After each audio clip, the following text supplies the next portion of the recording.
Awesome. Hello. Thanks so much of you for being here. I know you didn't come for me, obviously, but I had to do a gig, the last gig I did, to one person, which I don't know if you've ever had to do a comedy gig to one person. I don't know if you ever had to do a comedy gig to one person who hates comedy. But that was the worst night of my life. So I'm so glad so many of you are here. I absolutely love comedy. I love doing this. I haven't been doing this long at all. This is the first time anyone's let me do comedy with a mic stand, and I've been waiting since the moment I did my first gig to be able to just move it like that. It feels the most professional comedian thing I've ever done. So yes, my name is Ben. I am forgetting where I was in the set, which is why I backtracked to that. But anyway, I know you obviously don't know who I am. I know the look on your face, which is, I don't know about this guy. It's the feeling where you tune into Channel 4 about 10 minutes early and you got to sit through some of Hollyoaks. I get it, but you're always going to be rewarded with The Simpsons, and hopefully that reward is this for you. I've had a bit of writer's block recently. I don't know if anyone's ever had that. I've noticed every time I've done this joke before that people in the crowd seem to not particularly know what writer's block is. I think the easiest way to describe it is just like erectile dysfunction of the mind, which is a joke that I absolutely loved when I wrote it. But the first time I ever delivered that joke was looking essentially where you are, Connor. That's where my mum was. And I had to make that joke looking my mum in the eyes. There was a quick moment where my dad put his hands in his head in his hand, like, which I think it might have just been too close to home for my dad, but I think my mum looked really disappointed in me. But yeah, I'm really glad to be here, and to combat my writer's block, because I thought, well, I've got to bring a set, and I've got to bring quite a good set. I've been writing down every little joke that I think of, everything that makes me chuckle, when and where I think of it. But the only issue is with writer's block is I'm never thinking of it. Except for I've got a few examples where I was able to think of something. They're not all good, I'll warn you now, but I just thought I'd give you a brief glimpse into what my mind thinks of as jokes. I also, pre-warning, I thought of all of these between the hours of 1 a.m. and 3 a.m, all on different days. So you know when you wake up in a dream, you're like, that joke was hilarious, and then you're like, oh, that joke's not a joke. A lot of these are this. I'm just going to read you some. These are some of my highlights. One of them is just a premise for a joke. I didn't even get to that stage in my dream of writing the joke. In my dream I was like, oh, try this premise. Which was a TV rescue show, but instead of saving you, they just want to get the perfect shot and you die. And I thought, I don't know if I can ever make that into a joke, so I abandoned it and I quickly moved on. And I kid you not, the next 4 jokes that I'm going to tell you that are written in this book, I wrote them all at 1 a.m, genuinely, dot on 1 a.m, I would wake up and I'd have an idea for a joke, and I'd write the joke down, and they're all somehow connected. And it's beautiful, it's like poetry. Get yourselves ready. Step 1. By the way, I don't do one-liners, but these 4 are one-liners, so buckle up, but don't worry, I'm not going to just subject you to this all night. A moth flies into a bar. The bartender says, "We don't serve your type in here." The moth replies, "Sorry, your light was on." I quite liked that one. I thought it was a bit crap, but I thought, good little start there. Next day, 1 a.m, woke up, same time, thought, oh, I got a joke. And I'm a one-track mind, really, so this one is, Comic Sans walks into a bar. The bartender says, "We don't serve your type in here." Comic Sans says, "I'm not a type, I'm a font."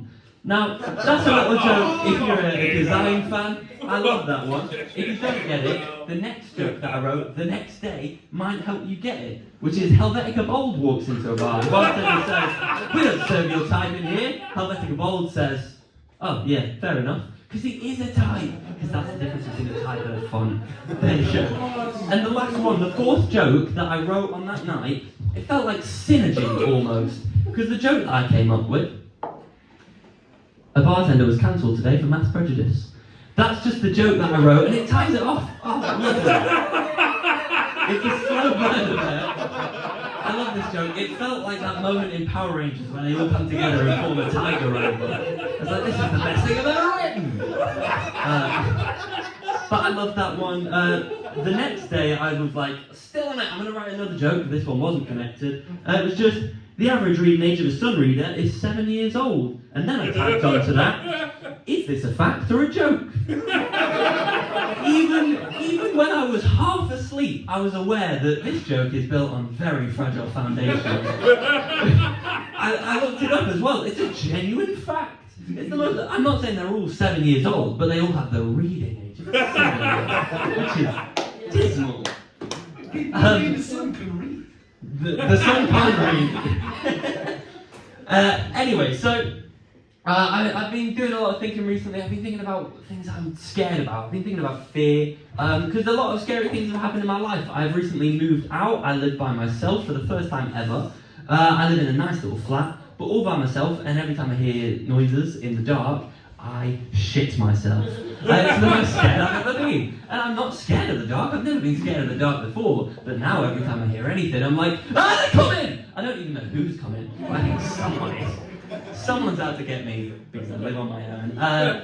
The other thing scary coming up, as Emma mentioned, is I'm getting married. That's going to be really fun. I'm getting married 2 weeks today. The amount of persuading I had to do to be able to do this gig when we're meant to be planning the last little bits of our wedding is mad, but it was worth it. I'm loving being here. But the biggest thing that I'm scared of is water. It's all water, like all of it. Not some of it, like all water. Not all of it. Like if you came at me with a glass of water, I'm not going to break out in tears. But I think under the right circumstances, I could be scared of a puddle, say.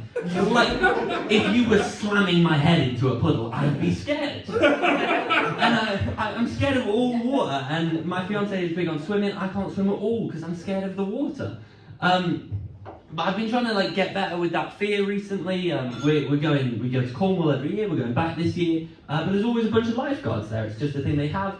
So I thought, well, maybe step one is trust in lifeguards a bit more. I should explain, I'm scared of water because I nearly drowned as a kid in Cornwall. Yeah, that bit's not a joke, is it? And that was dark. Connor didn't like it.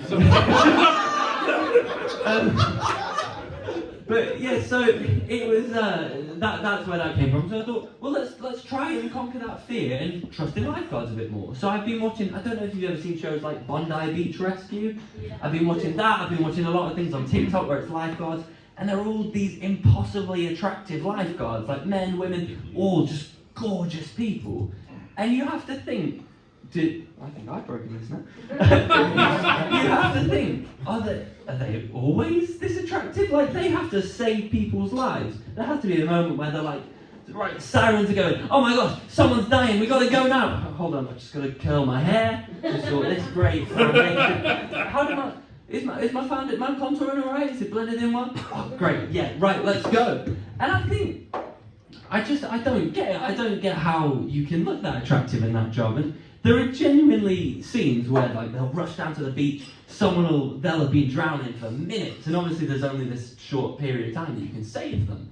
And so they rush down to the beach, they'll find this person, they'll do CPR, it's great, they're like, stay alive. Because I did a first aid course recently, I thought I'm not going to be the guy that sings it, it's stupid, I'd be so embarrassed. You can't not! There is no way you can keep up with that speed unless you're singing that.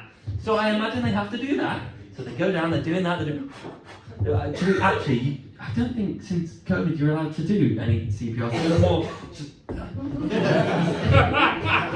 He's not getting up! But I think there's, how is there never a shot where they get down on their knees, they're blowing through his mouth and they're like, oh, we saved him, and they look up and like, Gary, oh, but, come on man, oh shit, you've got my bad side. Do you mind if we just... Could you drown again? Because we've got to get...